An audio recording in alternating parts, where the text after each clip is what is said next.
Make your winning move today and bet at MyBookie. Use promo code Gators and claim your deposit match, redeemable up to $1,000. Bet anything, anytime, anywhere with MyBookie.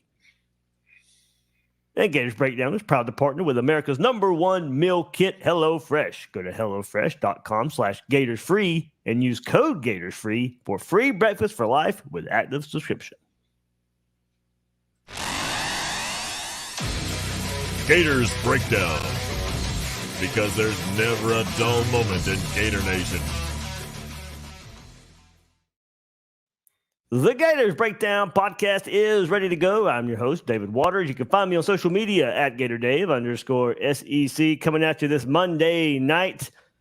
Florida suffers a loss to Florida State. And hey, on Saturday, the highlight was getting to hang out with Will Miles. Will Miles in person there, dishing it out right there at the Harmonic Woods tailgate. It's good. Will, I put on Twitter, good to see you in person and not behind a computer screen. You're still in the state. You have not. So if everybody's watching on the YouTube version, you see Will not in his normal spot there. But hey, man, it was good seeing you there on Saturday. Wish the Gators would have got a victory, but we got plenty to talk about. Never a dull moment for sure is the moniker of this podcast. We got firings already. We'll take a look back at the 23 season. We'll do a little peek ahead as well. But yeah, never a dull moment. No, definitely not. It's funny. So, my son last year, Max, I brought him to the Utah game. Florida wins. We had some really nice seats where he was able to partake in all the ice cream he wanted. He was immediately hooked. This year, sort of a last-minute seat buy, but we wound up real good seats, actually, and that kid was chomping the whole way through and screaming the whole way through, and his voice definitely sounded different when he got back, so we got a true fan there. So if nothing else, that came out of the weekend, and certainly would have enjoyed to get the win, and he turned over to me when it was 12-0. He goes, "I'm your good luck charm," and I'm like, "Dude, you haven't watched this team. It's only the second quarter. Like, let's hold on," and it turns out that I was correct. Good though, but yeah, it was a good time. Good seeing Max there too, and your mom. He tailgates harder than I do, man. He's out there. He's out there mainlining soda like nobody's business. But no, it was great seeing you. Great seeing all those folks at the Harmonic Woods. I wish I could get down more often, but we'll see what we can do. Maybe we can do it a couple of times next year.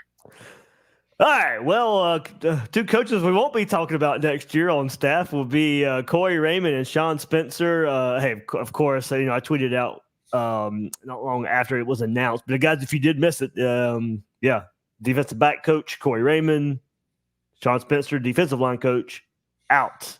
Billy Napier on this Monday making the first two moves. I don't think they'll be the last moves. I know a lot of people are saying, well, how? Okay, well, Gator Swag in the comments, if we're probably already missing it, he says Rob Sell is gone, so I'm going to have to turn back onto the Twitter machine over here, Will, and figure that. But we'll probably have to confirm that because it's hard to keep your eyes into place. But anyway, I'll get your first reaction here, and then I'll go do some research in here. But hey, look, when you're as bad as this defense is, and I know the stature Corey Raymond has, and that's probably the biggest surprise here. But I mean, nobody's safe on this defense from what we've seen the last 2 years. And nobody should be safe. And I know I got it thrown in my face a couple of weeks ago when I was kind of questioning where this development has been from these cornerbacks. And okay, so Gator Swag was asking if Rob Sale's gone. So yeah. Look, I don't think this would be the last moves. We'll see.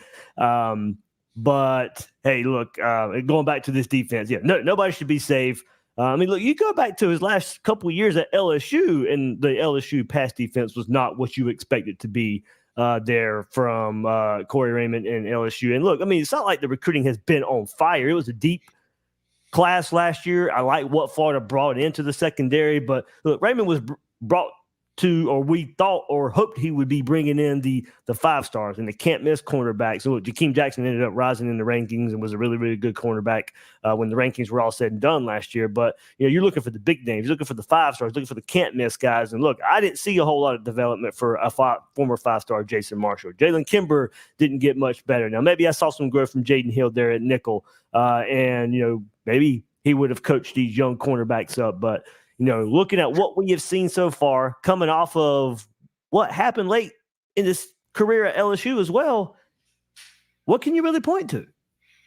I mean, look, this is a results-oriented business, right? And Napier has said that, and there are plenty of people out there calling for Napier's head at this point, and certainly calling for Austin Armstrong's. And if you're going to call for those guys' heads, it feels like you got to call for some of the assistants as well, considering that the defense just hasn't gotten any better over 2 years. I mean, Todd Grantham, for all of his faults, had defenses that were better than the ones we've seen the last 2 years at the University of Florida and other places. These guys don't have that track record. So I mean, if you go back 2022, they were 87th in points per game allowed. They're 89th in 2023, 105th in yards per play allowed, 124th in yards per play allowed in 2023. In 2022, they were 98th in yards per rush, 118th this year, 103rd in yards per pass in 2022, 126th this year, 93rd in sacks per game, 1.8, and 87th this year in sacks per game. So they're not getting to the quarterback. They're not stopping the ball through the air. They're not stopping the ball on the ground. They're not stopping the ball from going in the end zone. I don't know what you want me to say other than good. We're going to try something different, because what was happening, what was being tried was not working, and things were even regressing, right? I mean, the tackling, I'll tell you what, like, the Florida defense played the best they've played all year against Florida State. But Rodemaker missed a ton of open guys when you were looking at, like, it was basically one read, and if it wasn't there, the ball wasn't getting to anybody. And there were opportunities for Jordan Travis would have picked him apart, is really what it sort of boils down to. And so I'm not, like, that's not necessarily a knock on the defense. They did what they needed to do with the guy who was there for the most part.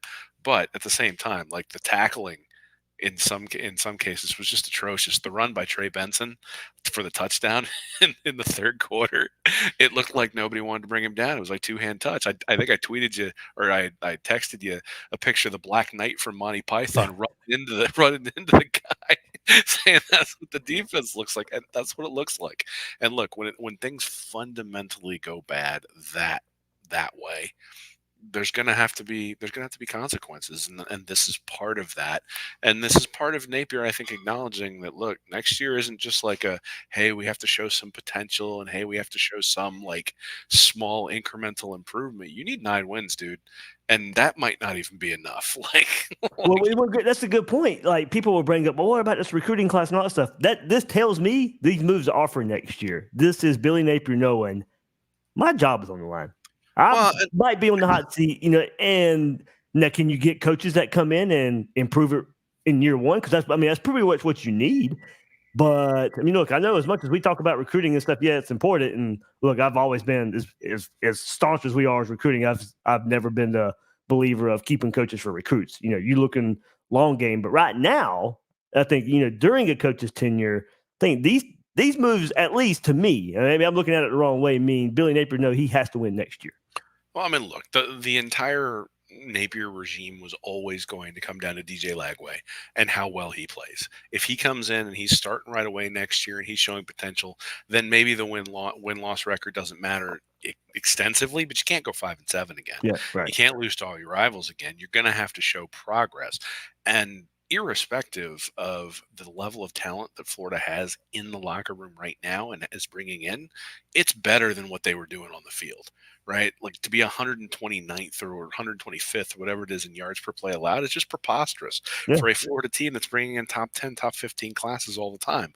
And we can talk about youth and we can talk about all that sort of stuff, but geez, there are lots of places out there that are able to get a defense that's quasi-competent out there. And the thing that really, I think I wrote in my post-game article for the Florida State game, but has been true all year, is that it doesn't feel like anyone fears consequences for not putting forth full effort on every single play. Because, look, there were plenty of plays where the defense made fantastic plays against Florida State, but there were the 3 or 4 where a guy throws a shoulder rather than wraps up.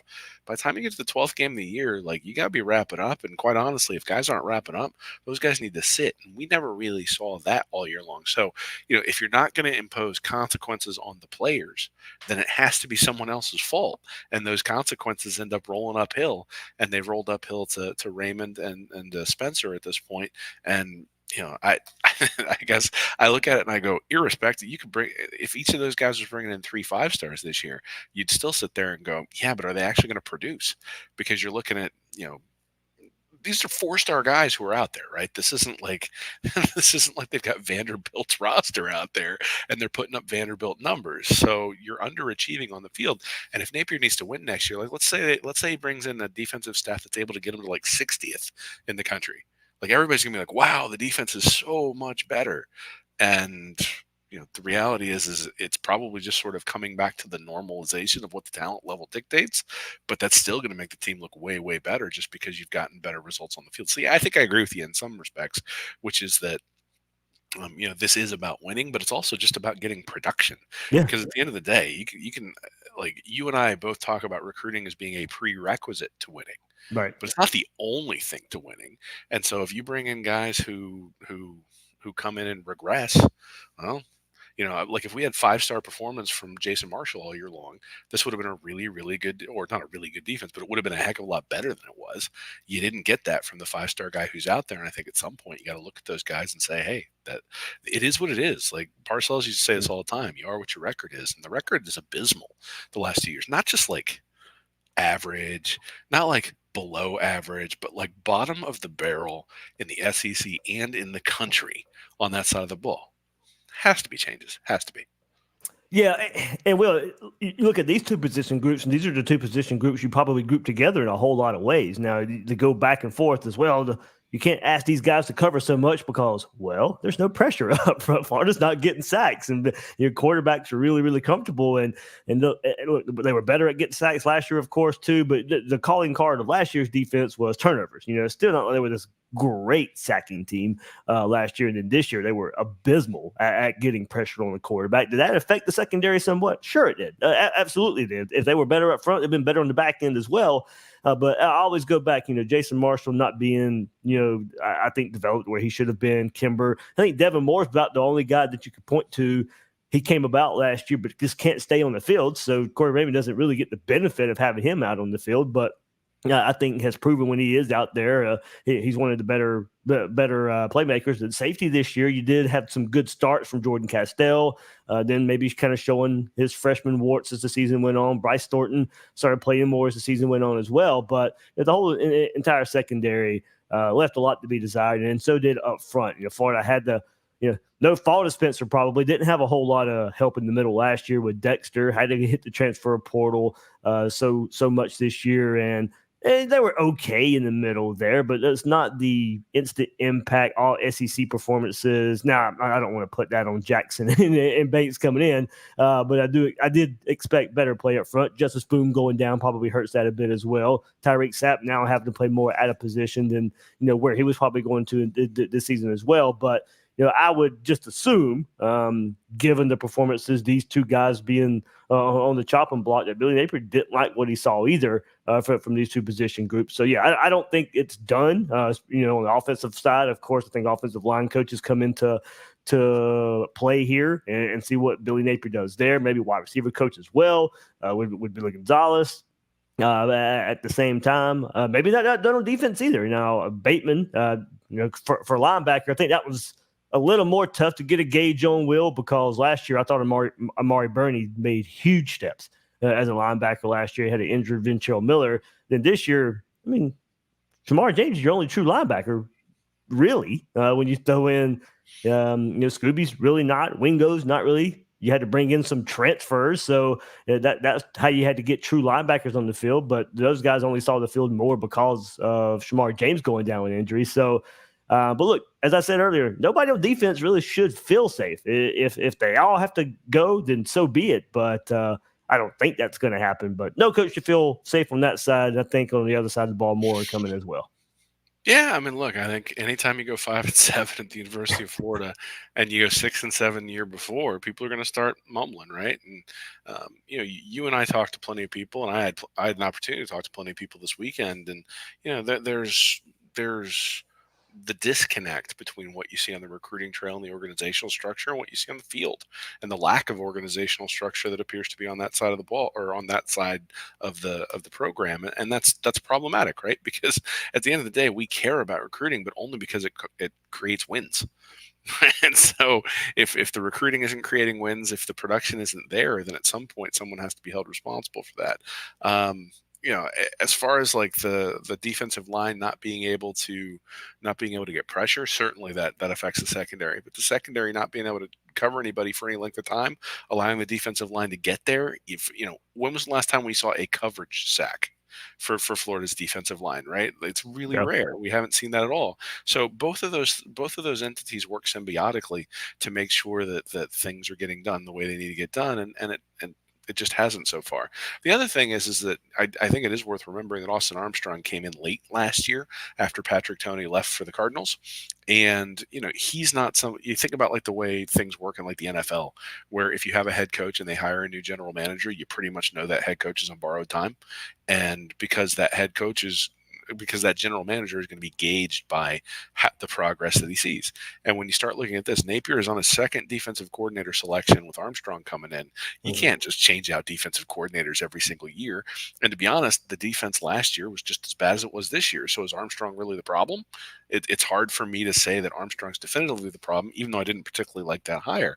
Now, to be fair to Armstrong, if he had conflicts with guys on the defensive side of the staff, and I don't have any inside information, so I don't know, but if there are conflicts, if there are differences in philosophy, if there are differences in terms of the way Armstrong wants it coached versus the way it's being coached, then obviously you need to make changes there, not because Raymond or Spencer are teaching it wrong, but because they're not in alignment with the defensive coordinator. And that would actually make a lot of sense as to why the defense wasn't improving and why the defense was so bad. If you've got different voices that don't necessarily trust each other or aren't able to communicate consistently across each of the position groups, then that's going to cause problems. So, look, Armstrong, I'm sure, is going to have a big hand in who gets brought in these positions.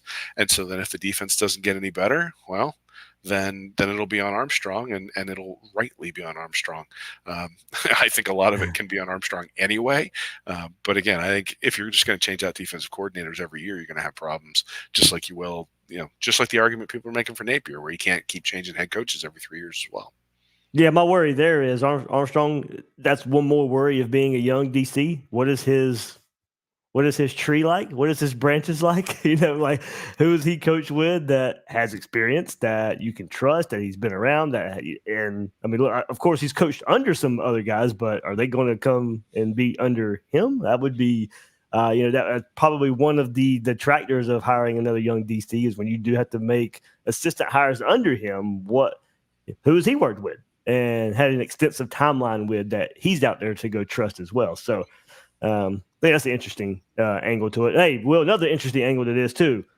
LJ McCray, Amaris Williams, Kendall Jackson. There's your defensive line recruits right now. How much does Sean Spencer going away, being let go, affect those guys? I did see LJ McCray as I was walking out of the swamp Saturday. Him and Austin Armstrong, some big, were in conversation. There, Amaris Williams, we've kind of heard about the flip rumors from him lately anyway. And then you have Kendall Jackson, but of course, the big one in the secondary, you start going and looking at Xavier Filsaime, the 5-star safety there out of Texas. How does Corey Raymond leaving affect him? Josiah Davis, the other safety commit for Florida, pretty much tweeted out, my commitment is 100% open, and immediately deleted it. And then I believe not long after that, tweeted out that he's all good.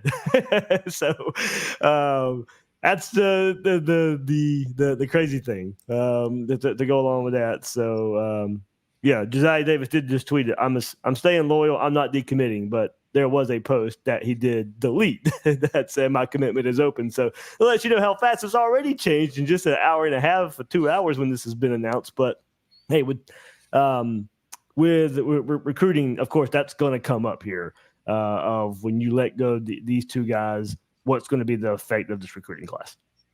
Yeah, I mean, look, a legitimate concern. Obviously, you got to keep it together. None of these, I think, have any impact on Lagway, which obviously is the number one consideration I think you have for any of the conversations. Certainly, letting these guys go may have an impact on those guys, but there also might be an advantage to not making the bowl game this year. I hadn't really thought about it till now, but if you don't make the bowl game, well, now you have the opportunity to figure out who the replacements are going to be in time for early signing day. Yep. It always feels dirty when somebody comes and signs on early signing day and the day after somebody announces that he's leaving. So at least, I mean, it was one or the other, right? They were either going to Yeah. sit there and try and pull the wool over the recruit's eyes and then have them transfer out basically the minute they got in, because the way the portal works now, you can't do that, right? You don't have active capture of the recruits anymore after they sign their letter of intent. I don't know if there's a whole lot of value to having them sign the letter of intent. And given the way Florida has operated in the past, they probably would have let the guy out of his letter of intent if he wanted to, if in fact that was a deal breaker. So if you're going to make this change, make it now. It gives Napier, it gives Armstrong, it gives all the different people who are going to be left the ability to reach out to these guys and say, look, we didn't want to look, just have you sitting there on a fence, or have you angry after you've made a decision. Make the right decision for you, but all the things that made Florida the right decision in the first place are still the right decision, except now you're going to play with people who are getting you in positions to succeed. That's a story you can sell. It's not the best story to sell. Obviously, you'd love to have a defense that's shutting people down. It was actually kind of fun. It was what I thought in the first half. It was kind of fun to have a defense that I just didn't actively fear in that first half against Florida State. And then the last two drives, or the last drive of the first half, first drive of the second half, that active fear came back. But to have a defense making plays, flying around, getting the swamp excited, all that sort of stuff was fun. Those sorts of things. And again, I sort of go back to the guys who've already committed to Florida likely have committed because they envision what it looks like if they're able to turn this ship around. Mm-hmm. And obviously, people commit for relationships and NIL and all sorts of other different reasons. But you got to know, like, these aren't guys who committed to Alabama because they wanted to make, because they wanted to be the next in the line for the Crimson Tide. These are guys who wanted to make a difference at Florida. You can still sell that, and I think you can really effectively sell it, especially if you have the new guys in place before these guys actually commit. Nicholas Roca, thank you for the donation here. He goes, I'm concerned with the O-line. No help as of now in recruiting and bad portal evaluation besides Torrance. I have low expectations for next year's group. Yep. I mean, that's a concern here too when, we're talking about coaches. And I would say at least one change there. I think the two O-line coach system probably does go away here.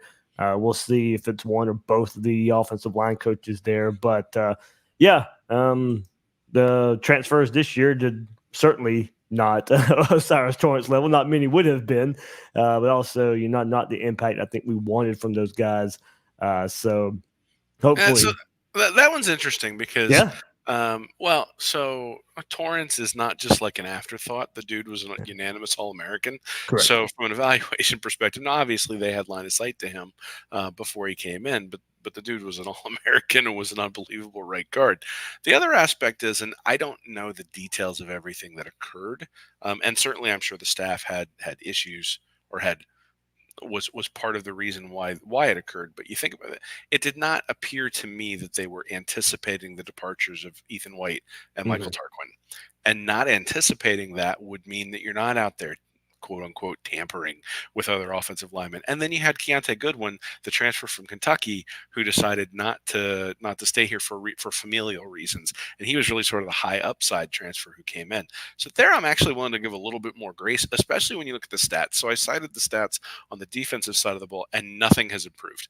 Well, this year things got a lot worse from year one to year two. So they were 14th last year in yards per rush, 81st this year. They were 63rd in yards per pass, 44th this year. But one of the big things is they were 33rd in sacks allowed per game, only allowing 1.5, and 118th this year. Now, we saw what happened the other day to poor Max Brown when they had to drop back and throw the ball, and Damian George just got launched back into him. So I'm not telling you that the offensive line's great, but I think there's some extenuating circumstances there. And look, if Napier decides he wants to make a change, I'm not gonna cry about it. I'm not gonna sit there and say, hey, like that. How dare you make that change? I still think you look at the performance and say it needs to be better. And I think what plays into that a little bit too is the talk of an OC coming in. So more than likely, you would think that change would come from getting rid of two offensive line coaches to get a sure. Well, look, I don't doubt that there's going to be some change, but I don't have like this burning desire to see a change there on the offensive line because I can. Oh, you're in rare company there. I can understand that there are nuances to what's going on there. Like I said, with the guys who transferred out, the Yeah. guys who've come in. Now, look, you got to be able to manage your roster, and you got to be able to protect your quarterback. And they couldn't do that this year. But also, if you take the rushing yards from Anthony Richardson and add them into the rushing yards this year, the offensive line performance actually doesn't look as bad. And I think Richardson covered up for a lot of the deficiencies that they had last year as well. Now, do you blame that on the offensive line coaches? Do you blame that on the people who are coming in? If they get Jordan Seaton coming in, and Yeah. you got Seaton, you got Westfall, you bring in a couple of transfers, and then Cam Waits comes in and is a serviceable player. You got Waits and Barber at tackles. All of a sudden you got the makings of an offensive line. And we talk about continuity on the offensive line all the time, but continuity in teaching in the offensive line is probably just as important as continuity of the guys who are out there. You had Ed Guaquin, who was out all year long pretty much, so you had Slaughter in. So again, not an excuse. And if Napier decided he wanted to make a change, I'd be okay with it. But I'm not like sitting here with a pitchfork saying those guys need to leave, given what happened in year one. And then you had a down year in year two. Now, if in year three the offensive line still is terrible, then absolutely. But if it reverts back to form, which is I think something that's kind of likely, it's not like they forgot how to teach offensive line from year one to year two. The problem with the defense is I don't see anything that suggests they knew how to teach what they were trying to teach from year one to year two, because it was just bad both years.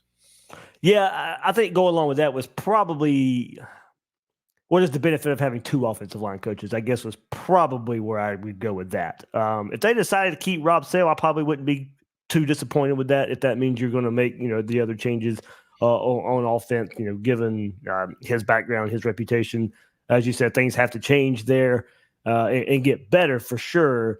Also, next year is year 3. There's a lot of young offensive linemen Billy Napier has recruited that has not played yet. So if you're going to sell the development angle of your program and what you do, and that's what your coaches are going to be known for, then we should see that next year. Your young offensive linemen should start getting in, should start performing, should start producing, and really make a difference in year 3. So if we're being sold on that timeline for this coaching staff, and time is being part of that, then development, we need to see some of the young recruited offensive linemen start showing up next year at the same time. But I did get I'll keep the DM random here because I don't want to give him out here, but the one bit of info I will put out about defensive changes right now is Napier's going to let Austin get his guys. Take that for what it's worth. So turns out my read on the situation might have actually been pretty decent there. Might have been pretty decent there. And whoever sent that to me, I don't even think is listening right now. So that's just unsolicited info sent from a very trusted source. Maybe didn't mesh well on the defensive side of the ball, and not in a kind of negative way, just a total philosophical difference way. That's where I will leave that. The lack of alignment was terrible. So anything that makes it better, man. Anything that makes it better. Like I said, first 3 drives were a lot of fun to watch. I love that. All the way up into the safety. Well, even beyond that, until we had the second spitter, and then it was a problem. Oh man. All right, there we go. Coaching changes right there. I don't think we're done. Probably maybe more this week. I don't know, because I was talking about this too on Twitter, and somebody was saying, "Hey, where's these firings at? Where are these firings at?" And that was around 5 o'clock. So they only had to wait a couple more hours. But I was going to put the latest, and you kind of went to this, would be the early signing day, and how do you want to play that angle of it? But that was going to be the latest, I would think. So I think since you've already seen 2, I would say in the coming days. There's Billy Napier. We know about his process of everything. So I'm sure he wants to do exit meetings and all that kind of stuff. But yeah, tomorrow, next day, I wouldn't be surprised if we're hearing some more coaching changes there for Florida. So the episode kind of got turned upside down from what Will and I had originally planned to do tonight with this coaching news. Hey, look, I'm 30 minutes into the episode. Hadn't asked anybody to hit a like button yet. Subscribe to Gators Breakdown, all that good stuff we usually do at the beginning of the episode. We're just going with some breaking news here for you guys with the coaching change there at Florida. But yeah, hit that like button. Subscribe to Gators Breakdown if you haven't done so yet. right here on YouTube or your favorite podcast platform. Hey, thanks for everybody also lately to the Gators Breakdown Plus members. A lot of you, a lot of new members out there. So thank you for hopping on there. You get those ad-free episodes. The Discord, I know you guys have been in on having the conversations of the season, recruiting, the coaching stuff going on now. I mean, all that stuff. We talk about it right there all day, every day in the Discord. Link to join Gators Breakdown Plus is in the description. You get a newsletter, you get Q&As, you get all that good stuff right there. Gators Breakdown Plus. And all right, well, let's keep it going. You've kind of been around it a little bit, but any more FSU thoughts there? I mean, so it's the same. Max Brown, we haven't talked. We haven't got your thoughts mainly on that. We got it kind of mainly on the defense because of what happened here with the coaching changes. But all in all, anything else you want to take away and put out there for that game? I mean, I think so. I can't remember which game it was after. I think it might have been after the loss to Arkansas. I said I didn't know what the identity of the team is, and that I thought that I hoped we would figure that out over the last 3 games, and the FSU game just sort of cemented to me that we still don't know what the identity of the team is. My main criticism of Napier, and I know a lot of people criticize that double reverse that turned into a disaster. And I understand why you criticize it. My criticism of it is it's the only time in the entire game he was aggressive. And, it's the 4th and 1 after the QB sneak where you don't go for it at the 17. Yeah. It's the 4th down on the next drive where you punt. It actually turns into a safety. And again, in a vacuum, taking the points when you're at the 17-yard line, analytically, it's a terrible decision. It's like a 4% drop in win percentage when you do that. And so I think you should always go for it. But if you're going to take the points there, if you're going to kick on 4th down on the next drive, if you're going to play everything really conservative with Brown, because everything was conservative with him, if you're going to play everything ultra, ultra, ultra conservative, then to go for that kill shot right there means that you made a decision that's outside of the identity you decided to have for the game. And that to me is the thing that plagues this team, plagues this program right now, is that they have this process in place. They make a decision. Hey, this is how we're going to do it. And then in the emotion of the game, that all gets upset, right? Same thing. I wanted to make a joke there. Okay. He didn't know how to act because the defense was playing good. Well, I mean, look, I saw Tate Rodemaker too, and I saw some of the things he was missing, and I was locking on to receivers, and he threw a screen pass on Florida State's first drive that went right into Jadon Hill's hands. Yeah. That could have been an easy pick 6. Like, he was shaking kind of like Brown was the last couple of quarters. And look, I get it. Brown's a freshman and all those things, but it felt like there were opportunities. They ran that QB draw when they were deep in the red zone, down 14-12, because they knew they had the field goal. Now, look, they couldn't block Florida State up front either, but it was just a prime opportunity to use his legs as a decoy. He had just run a read option on a 3rd down before for 10 yards and gotten a 1st down. Like, what was the deviation off of that, right? Like, is there an opportunity to run a jump pass? Is there an opportunity to do something that utilizes Brown's running ability and that Florida State had clearly focused on? And they had their safeties up, like they were up really close to the line of scrimmage. And there was just never a deep shot that they actually could get off. But I don't know that you needed to take a deep shot. I think you needed to deke the defense into thinking Brown was going to run and see if that would open some stuff up. And they never did that either. So again, I sort of go back to, I'm not sure that the process that's put in place is being stuck to during the game. And we see it like with all these opening drives, where the opening drives with the scripts look great. Even Brown, I mean, leads them downfield. They have the one play that's blown up.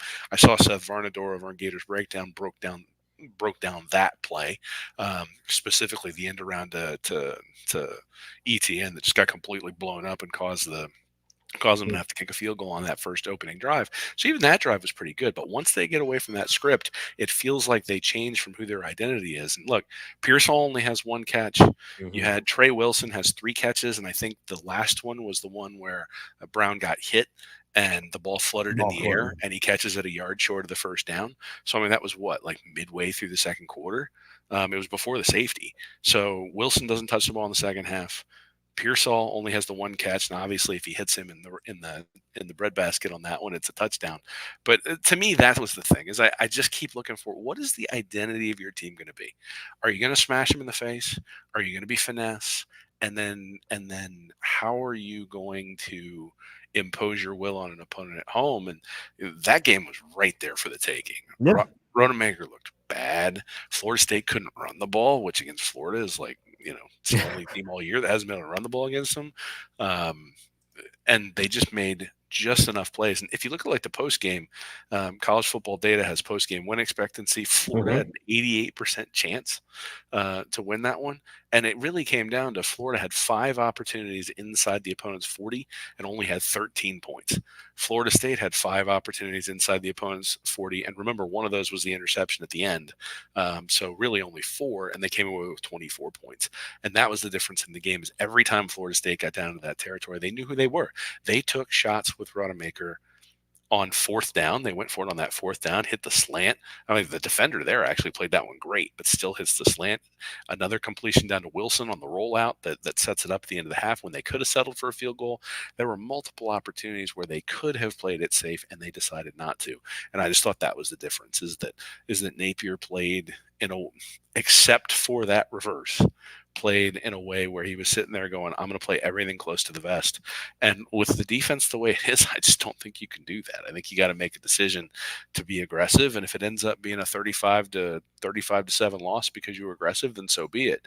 But God, it's a heck of a lot better than just having these constant losses where it feels like we're, death by 1,000 cuts, and you're constantly waiting for the defense to just have one screw up. And then, I mean, to add to all that, the special team stuff, you had the 15-yard penalty, and this is one I think it's overlooked. They had the 15-yard penalty on, I think they were blocking the guy out of bounds. I don't know. I couldn't hear the announcement. That's right. From the official. They're blocking a guy out of bounds, and they were going to get great field position. Yep. And Pearsall calls a fair catch, I think, at like the 46-yard line, the Florida 46-yard line. Instead, they start at the 31, and that drives them back. You have the 2 missed field goals. Both times there was a loss of yardage beforehand. So all the things that the Florida experience under Napier has been, particularly this year, crop back up again. And so to me, I sort of look at it, and maybe I'm wrong. Maybe the identity of the team is that there's going to be, a gaffe, that there's going to be a special teams gaffe in every game. There's going to be time management gaffes in every game. And we just have to start to expect that. And then maybe I sort of rescind my comments about if staff changes affect recruits, because at the end of the day, then you're going to have the better Jimmies and Joes, because if you're going to gaff your way through these games, it's going to be a problem. All right. Yeah, good stuff. And my last episode, I went in, all that to reviewed that game and how, all that, and we'll kind of get into more of direction and looking ahead and stuff. You can kind of go through the season a bit too, but yeah, well, I mean, it was there, as you said. That's the most disappointing part. I mean, as we kind of reviewed the season, there was a lot of coulda, shoulda, woulda games there to end this season, but yeah, that one stung. Another loss to a rival, of course. The only win over a rival so far is that Tennessee game, which is what we hoped we were getting this past Saturday in the Swamp. But started out that way, just wasn't there. I'll tell you, Dave, the losses on the road suck, and no loss is great. But there is nothing that will turn people against the coaching staff quicker than having to file out of Ben Hill Griffin Stadium hearing that freaking chant. Like that is just brutal. And look, the prices for the game were high, and they were high because Florida State fans were coming there for a coronation. And they came in, and there were a ton of Florida State fans there in the Swamp. Yes, there were. And to be able to shut those people up would have been an awesome. We've talked about deposits and withdrawals for the Billy Napier administration repeatedly here, and that would have been an awesome deposit for Napier to be able to walk out of there having ruined their season, having kept them from going to the playoff, and obviously the bowl eligibility and all the other things as well. But there were a lot of deposits you could make. Instead, every single Florida fan walked out of that place hearing the Seminole chant. It was an enormous withdrawal, and that's just the reality. It is. Like, I'm walking out of there as a relatively analytics inclined person, going, "Fire them all," because I'm hearing that thing in the hallway. I want my kid to hear, it's great to be a Florida Gators. You're falling out of there, and that we'll go back again, and that's the way this is. And I'm already excited for Miami next year, but the reality, you gotta acknowledge that it is an enormous withdrawal to make your fans file out of their own home stadium, and then all the stuff with them like cutting up the sod and all that crap afterwards. Them playing their music over Tom Petty and "We Are the Boys." I mean, yeah, it was Well, the good news is when we're good again, no sympathy. Like, go straight for the jugular immediately, and hopefully that happens in the next year. All right, so there's a little bit of that, but we'll take probably shouldn't, but we will take a look back at the season just a little bit. Then we'll kind of go through the season a bit, and we'll look forward to recruiting, transfer portal, all that stuff, more coaching changes as well. A lot to look forward to these next few weeks. But before we get there, if you found $100 bill on the ground, you wouldn't walk past it. So don't pass up a chance at easy cash with MyBookie. MyBookie has the biggest online selection of odds and contests to fill all your sports betting needs anytime, anywhere. So you can turn that sports knowledge into cash in your wallet.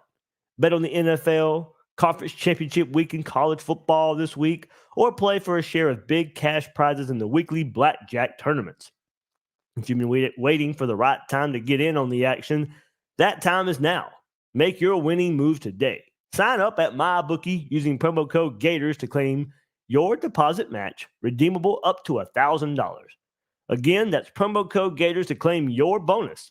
Experience the thrill of sports betting right from the comfort of your home. Bet anything, anytime, anywhere with MyBookie. And hey, it's the most wonderful time of the year, and you can make it more wonderful by using America's #1 meal kit, HelloFresh. Your holiday shopping is made easier by shopping online, so why not make your meal prep easier too this holiday season? So skip that extra trip to the grocery store and instead get fresh ingredients and delicious recipes delivered right to your door from HelloFresh. The most wonderful time of the year is also the most delicious. Every bite of the holiday season with HelloFresh.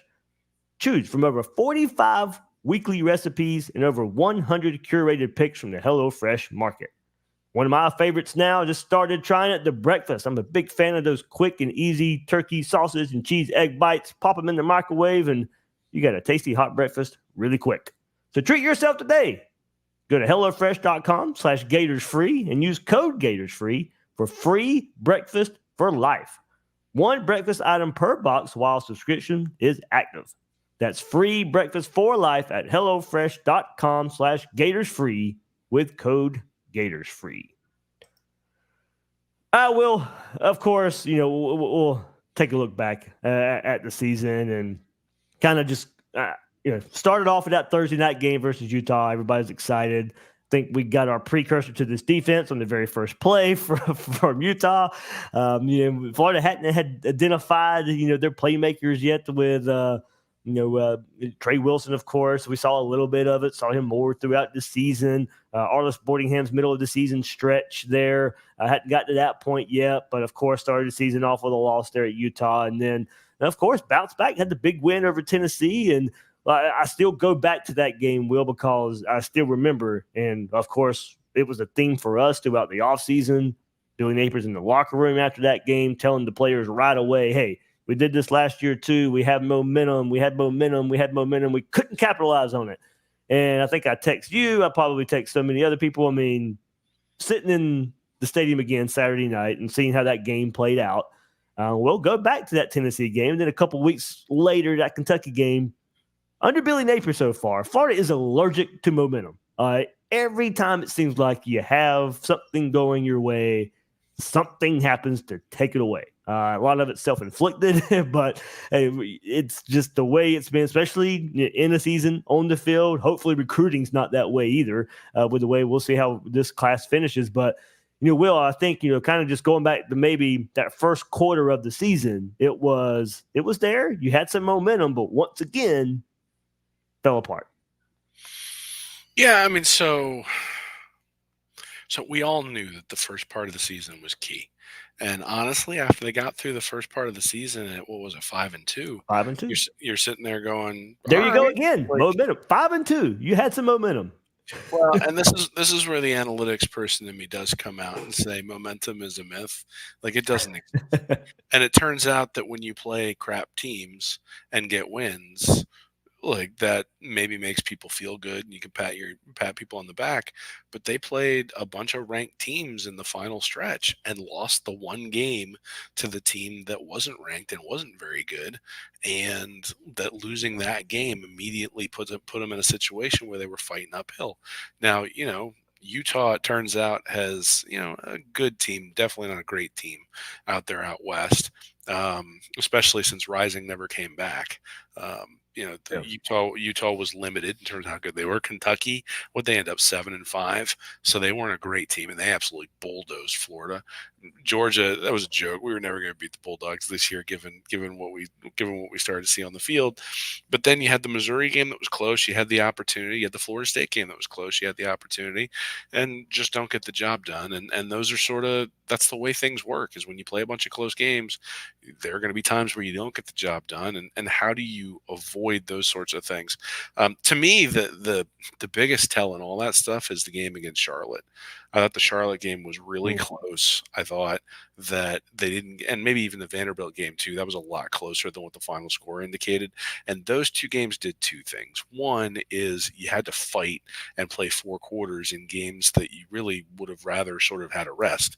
And the other part is guys like Max Brown and a bunch of the other true freshmen didn't get an opportunity to go out there and play and get reps in a game where Florida already was winning. And so then when the injuries started to pile up and you started to have to bring some of those guys out onto the field, now we're talking about youth and youthful mistakes and all these sorts of things, rather than talking about guys who've already been out there, have experienced that time, and have proven at least have gotten used to the speed and used to the calls and used to those sorts of things, right? I mean, you have Shamar James go down. It was very noticeable, a drop off at linebacker. Would there have been a drop off regardless? Absolutely. But no one had been playing middle linebacker making defensive calls because James had been doing it all year long, because you needed him out there because all those games were close. So to me, that's sort of the tell. And you got to beat the teams that are definitely worse than you. And you got to beat them bad. You got to give more than anything, I think, for us, because it gives us a signal that the team is able to take care of business when they're a vastly superior team.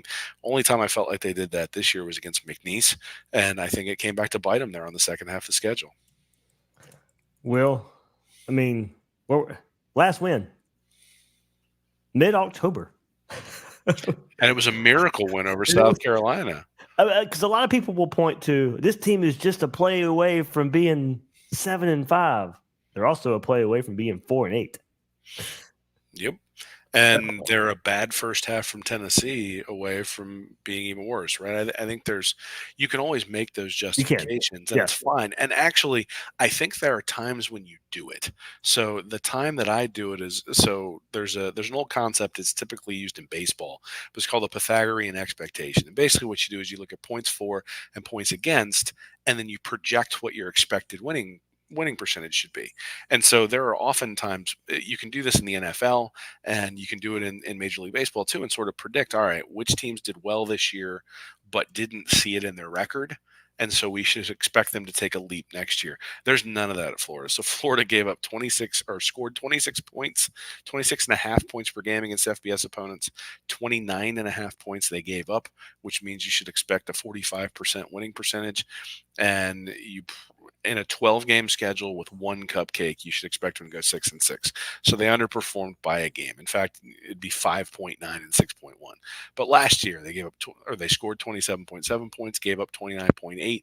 You would have expected them again with one cupcake to win 6.1 games. So, you would expect Florida to be 12-12 under Napier instead of 11-13. But I mean, are we real? We're splitting hairs at this Right. point in terms of what they're getting, what they deserve, I guess is sort of my point. And it's not a matter of luck. It's not a matter of, like, you can point to specific areas in the games and say it's a matter of luck. But the reality is each of those games, if you go back and look at the mistakes that Florida made that kept the opposition in the game, like, those mistakes are all critical. And whether it's, completely botching a defense that allows the opening play of the game to go for 70 yards against Utah, whether it's having 2 threes on the field on a punt, whether it's missing field goals, whether it's false starts, whether it's holding penalties, whether it's, spitting on somebody, like, all those different things in each game contribute to that sort of thing. And not only do they contribute to losing a 1-score game, but they contribute to losing a game that's not a 1-score game, right? Because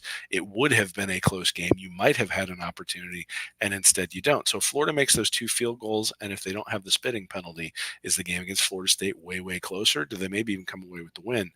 So I have a hard time sitting there looking at it going, oh, we're only a few plays away from being 8-4, when I'm sitting there going, yeah, but the plays that could have made us 8-4 are the ones that are just self-inflicted.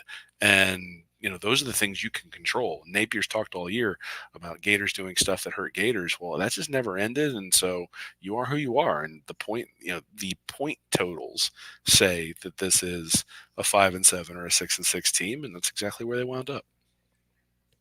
Yeah, I mean, it's the last month of the season. Like, it's 5-2 going into Georgia, like I said, and you had some positive feeling, and a lot of it was because you came back and won somehow versus South Carolina. But like you said, none of us really expected Georgia. But then the disappointment of the Arkansas game, like I said, that was rock bottom for me. You could bring me up, but you couldn't really get me any lower than that until you faced a backup quarterback versus Florida State. Something I really didn't envision there.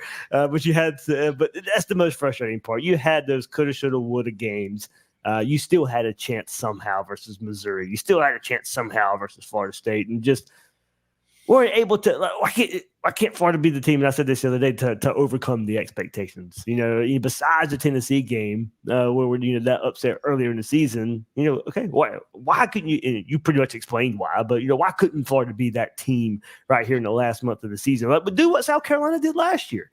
Get your brains beat in by Florida and then go on to beat Tennessee, go on to beat Clemson, which would have been very similar to Florida turning it around and beating Missouri and beating Florida State this year when the opportunity was staring you right there in the face to do so. And you just, weren't able to do it. So hopefully, that's the last time we'll have to talk about a season like this. But, it does lend itself into, what do we look for, Will, in these next few weeks to get us ready for next season. And, of course, I think right away, of course, signing day, we'll wait on that. We've talked a lot of recruiting in the last few months during the season and stuff as well. But transfer portal, Will, of course. Look, this is the first full Monday. And of course, we got conference championship weekend this weekend. But a lot of team seasons are over or getting over because they don't have a game this weekend. And every time you go on social media right now, you see so-and-so has entered the transfer portal. And there's all kinds of targets in that we know. So what are you looking for the most, I guess, in the transfer portal? And I'm looking probably at positions. I think offensive line probably has to be hit again at the tackle spots. But, possibly there to either get some more competition, get some more instant impact. How much they believe in Cam Waits right now and him bouncing back from the Achilles injury. Played some good this year. Is Austin Barber going to be back this year? I think that's, they got to figure out who's going to stay first, I think is part of the equation. Wide receiver, I think, I think you've tried to go get a playmaker to go along with Wilson, a guy that can be their downfield threat, your outside threat at receiver. Go to the other side of the ball in defense is bringing as many instant impact guys as you can because you're going to need them. But linebacker for sure. Florida absolutely needs an edge maybe as well with Princely leaving. I think you need some proven edge players if you can get there. You can never have too many guys in the middle either. So I expect in the front seven Florida to be pretty active and heavy in the transfer portal. Safety, I think. I know you got some young options right now, but Kamari Wilson, looks like he's on the way out. Right now you're banking on Castell returning, Thornton returning, and hopefully even with these changes, feels to me he's on his way in next year. But I think you still, we went and got Moten last year from Michigan. He barely played for Florida this year with as many snaps as he's played for Michigan over the last 2 years. So, I mean, yeah, I think you can see there's plenty of opportunity for Billy Napier, this staff, to be hot and heavy in the transfer portal. And some of these guys need to be instant impacts. You know, if he truly is on a quote unquote hot seat, if he's coaching for his job next year, most of these pickups got to be guys you can rely on to make a difference next year. Well, I think that's actually maybe the key that you just said there, is that I don't necessarily think it matters where you bring in people from a positional standpoint, Good point. because everything, especially on the defensive side of the ball, needs to improve. And if you look at last year's transfers, you've got Lindell Hudson, you got Moten, who you already mentioned, you got Keontae Goodwin, who never played for Florida, you got Manny Nunnery, you got Cam Carroll, who was injured, obviously, you got Damian George, who struggled at tackle, you got Mazuka, who wasn't a difference maker at guard. Deuce Spurlock didn't play a lot. Taraja Mitchell was a backup until guys started going down. Cam Jackson played up front but wasn't a difference maker. And then you got Mertz, who played pretty well. And then you got Caleb Banks, who was starting next to Jackson again, played decently, but not a difference maker. So I look at that and go, what they need is they need difference makers. And all those guys transferred because they were backups everywhere, except for maybe Mertz. Right? I think Mertz might have, I mean, he was obviously looking for a fresh start, given the coaching changes that were going on at Wisconsin, given what he'd already done at Wisconsin. But I don't think it's a coincidence that the guy who was a real starter transfers and then ends up being the best guy from a performance perspective. And if you start looking at the guys who have been good as transfers in the past, Ricky Pearsall was a starter at Arizona State and then transfers to Florida and immediately jumps in. You think about guys like Trevon Grimes. That was a guy who was going to start at at Ohio State and ends up at Florida. You think about Van Jefferson, was a guy at Ole Miss who was playing significant playing time, comes to Florida and plays a lot as well. So the Yeah, Cam Jackson as a starter at Memphis. Yeah. And I think probably, again, out of production perspective, Right. Jackson was somebody who provided quite a bit of production. Would we've liked to have seen more? Absolutely. But we would have liked to have seen more across the board for the defense. But my point is that if you're going after a guy like George, who's a backup at Alabama, I don't think that's a guy who comes in as a difference maker. I think that's what we see. And I haven't gone back and looked extensively at the transfer portal. Nick Knudsen did in our preseason magazine all the transfers who's come into Florida. And essentially what it boiled down to is it's just as big a crapshoot as high school recruiting, maybe not, if not maybe more. And so the coaching changes that are going on at places like Texas A&M and other places, if there are starters who are leaving, I think that's what I want to see. Grenard just mentioned, Q Lee just mentioned in the chat. Grenard was a guy who started at Louisville and then bring him down to Florida, and all of a sudden he's an elite guy out there on the edge. In terms of production, where they need it, defensive line, they need pressure up the middle. They need a guy who can actually make the quarterback squirm, who's in that nose tackle, D-end area, where it's banging the center, getting past the center. I mean, how many times did we see the other night where Florida State was just straight in Max Brown's face right up the middle? In fact, that QB draw I mentioned earlier, Mazuka got tossed aside, and the play was probably there if he'd have blocked it well, but instead he gets tossed aside. Brown's got nowhere to go. We never do that. I can't remember a play since Adam Schuler left where Florida actually really made a play up front at defensive tackle where they were throwing a center aside. And you see that 2-3 times a game for most teams, because it's hard to be a center in the SEC, especially if you get matched up one-on-one with a guy who's hitting the gap to your side. And we don't seem to ever be able to take advantage of that. So to me, that's the thing, is if you're going to try, you build from the inside out when it comes to a defense, and turnovers come from making the quarterback antsy and not giving him the ability to step up. And Florida you look at any of the pockets that these guys have been throwing from for the past 2 years, and it's been a really well-developed pocket where nobody's getting pushed up front. And Florida's going to have to figure that out. And if they can do that through the transfer portal, that's where I'd go first. I get it. We want a guy coming off the edge getting sacks, but the reality is that looks flashy, but the thing that wins is the guy up front. And we see this with Georgia every year. Georgia doesn't really get a ton of sacks year over year, but they don't give up any ground up front. They're always really, really good against the run up front.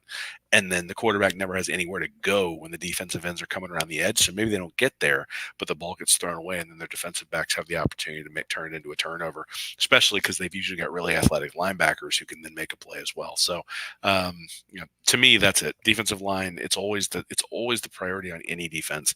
And Florida's defensive line just has not been.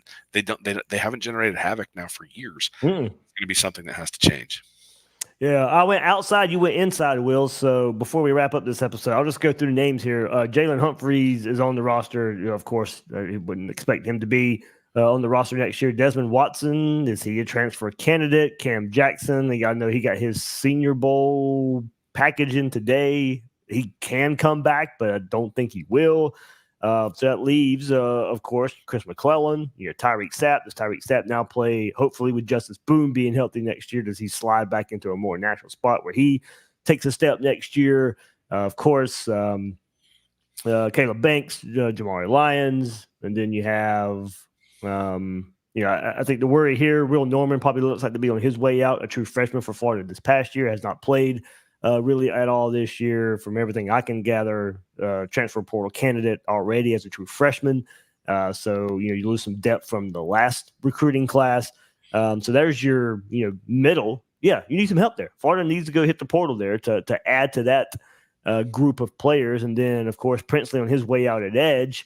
You get Justice Boone, but he's more the defensive end, true defensive end there. So who's going to be your straight up edge pass rusher like Princely was this past year?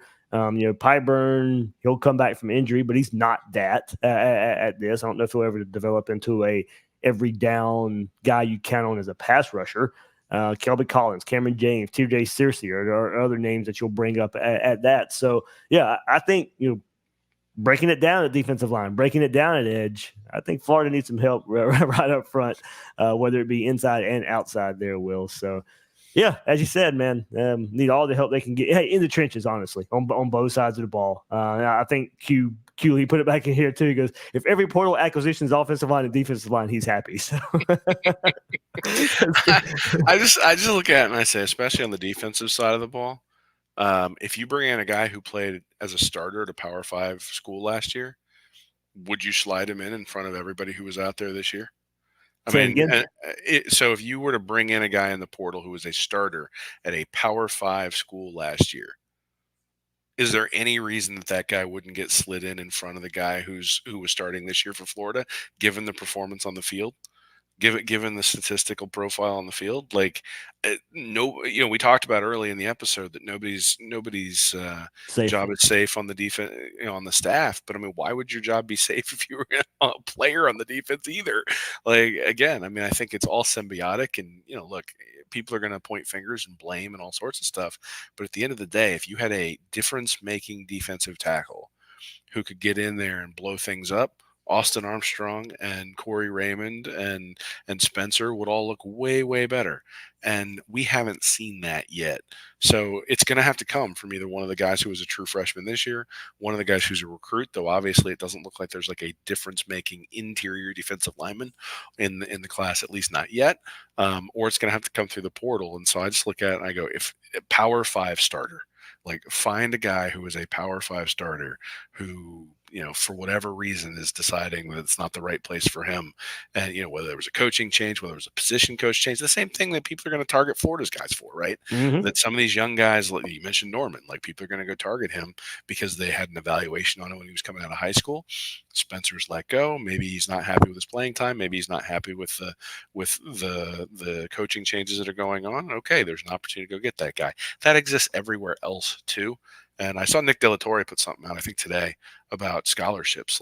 Just from a scholarship perspective, Florida's going to be in a crunch given who they want to bring in through the portal. So you don't really want to freak out if there's people leaving. There's going to be people leaving. Yeah. And, if this was a top 10 defense and you had defensive players leaving, I'd be a little bit worried about it. But given that it's a bottom 10 defense and you've got players leaving who weren't really breaking into the starting into the starting role, I'm not all that heartbroken about it, to be honest. Yeah, we'll see where it goes from here. Plenty, man. This week should be hot and heavy. Coaching changes, portal. Hey, look, I mean, as you said earlier, you brought up the word tampering. Hey, we know what happens. And like I said, I brought it up last episode too. Guys on Florida's roster are getting tampered with. So yeah, we know what's happening. Oh.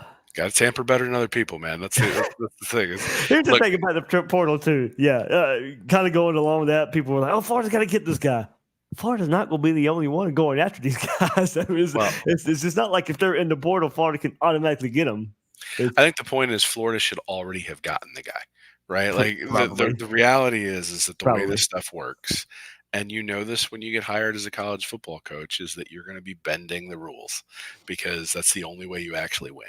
And maybe even outright breaking the rules. And, look, like there's a reason Hugh Freeze is kicking butt over there on the recruiting trail at Auburn. And it's not because he all of a sudden has gone straight and narrow after his time at Ole Miss. But people still love coming for him because he's a Pied Piper. Nah, he's got a way of doing things. And that way of doing things is right on the edge of those sorts of things. And, so look, they should already know who's coming. They should already know who's out there. They've got an army of people to analyze this, to know who leaves what program when different coaches get let go. And, which has not been top notch, by the way, the last couple of years. Maybe true, but they have the organization. And look, I think at the end of the day, it's really clear that Billy Napier is going to be given year 3, maybe even year 4 for all of this sort of stuff. And so, if that's the case, then we'll have a full set of data to evaluate. And at some point, there will be no one to point to other than Billy Napier. But in the meantime, the operation, I think when we think about NIL last year, right around this time of year, NIL was a mess. Right? You think about Jaden Rashada and all the different stuff that went on with that. And NIL was a mess. And I think that's gotten fixed.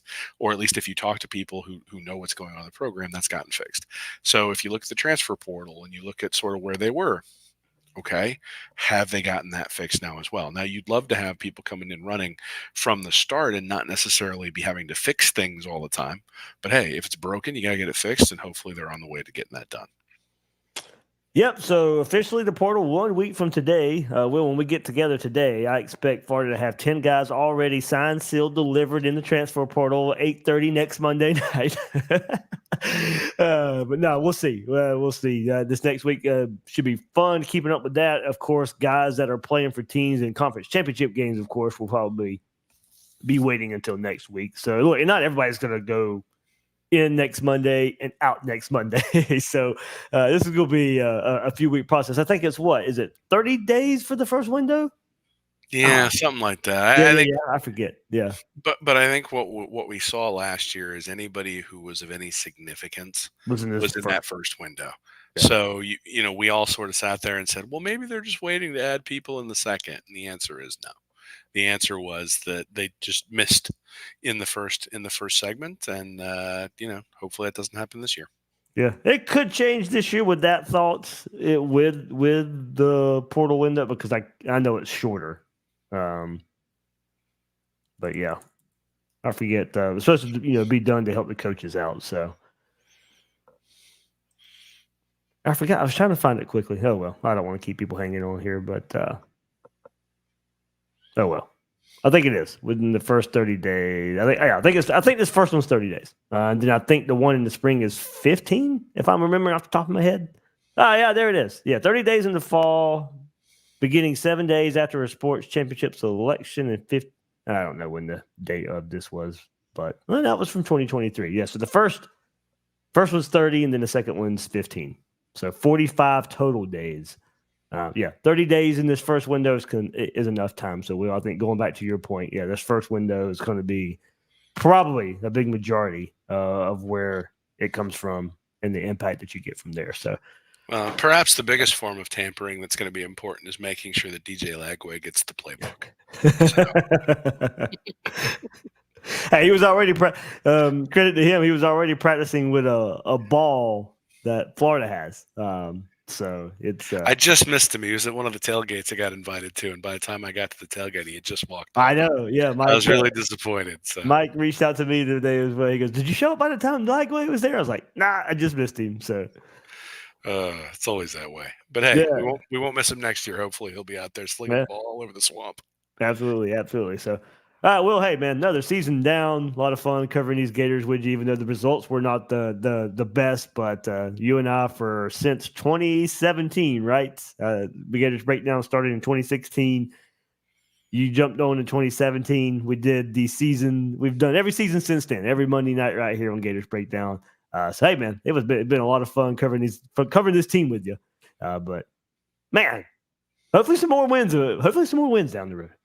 Yeah, well, it's a good thing we didn't start before then, because people would be asking us to quit because they have not been good since at least I've come on the show. But I We came had on some right. fun in those Mullen years, but Oh, absolutely. Well, I came on right before the McElwain disaster against Michigan, and so hey, it's at least uphill from there, I guess. But no, I mean, look, you've been generous enough to invite me onto this platform, and I very much appreciate that. But you and I've become friends through all this stuff too, and that's yeah, what this is really about, right? And that was the thing that struck me as I was there this weekend is the number of people who I've become friends with through what we're doing here, and who have become friends tangentially through what we're doing here, right? So it's not just they know us; it's that they've been to events, or they've done other things, or they've participated in the Gators Breakdown Plus message board or whatever, and those people are connecting at these sorts of events too. So that's yeah. cool to see. And look, I mean, we're Gators through and through. College football is different than the pros. You don't just go off and go, oh well, I'm going to be a homer and go root for that team over there because they happen to be winning, or be a front runner and root for that team over there because they happen to be winning. You know, the, like when you see somebody who's a Cowboys fan, a Duke fan, a Lakers fan, and a Dodgers fan or something, you're like, okay, well, what's going on here? And you don't see that in college football. You're a Florida fan, hate Georgia, hate Florida State, hate Tennessee, and that's just the way it is. And there's a unique bond to that. So it's always cool to be able to do this, man, and it's a privilege, and I look forward to doing it all off season as well. But like I said, I can't wait for Miami. Next year's going to be brutal schedule, but it's going to be a lot of fun. Absolutely. We'll turn to pay. I think in December, I heard the SEC is supposed to announce when the games will be played next year. So we'll have that to look forward to in the coming weeks as well. But also a little more breaking news. Jacob Rudner of 24/7 Sports is reporting Mark Hockey will be retained, the Gator strength and conditioning coach. So I know that's a hot one as well that's out there. And we talked about tackling issues and issues on defense. And so the offensive line as well. Hey, look, just the trenches in general. So I know that one's going to, and some of the injuries Florida had this year as well. Injuries did pile up in certain areas, body parts areas and areas of the team. So looks like so Jacob Rudner's reporting. Just saw it on Twitter. So there we go. It's been that kind of year, man. I have an upper body injury at this point, so it's like it just feels like there have been plenty of people with upper body injuries all year long. And look, I know that was a controversial one, but you can't change that, everybody. And we'll see what happens as things go. And again, I think you let Napier and Armstrong and the people in charge there make the decisions they're going to make, and then we evaluate them next season. Look, if he's not going to make the right changes on the staff, and if they're not going to get the players in there, and if they're not going to develop them, then it's going to be a relatively short rest of the tenure. And we'll be the ones who are bringing you an honest assessment of that too. So nothing we can do but sit back and sort of talk about the changes that they make and whether we like it or not. And I sort of look at that and go, is hockey making a major difference? I don't know, but Napier clearly believes in him, and so he's going to go down with the guys that he thinks he needs to go down with. Yep, that pretty much the brunt of it right there. So, all right, Will, thanks so much, man. We'll have a safe trip back to Philadelphia on your coming back from Florida, and it's good hanging out with you on Saturday. Don't make it so long next time. Absolutely, got to get down for more next year. All right, Will Miles, you can find him with the site readandreaction.com, on YouTube at Read and Reaction there with Nick Knudsen for Stand Up and Holler. I'm the host of Gators Breakdown, David Waters. You can find me on social media at GatorDave_SEC. Guys and girls out there, thank you for joining us on this episode of Gators Breakdown.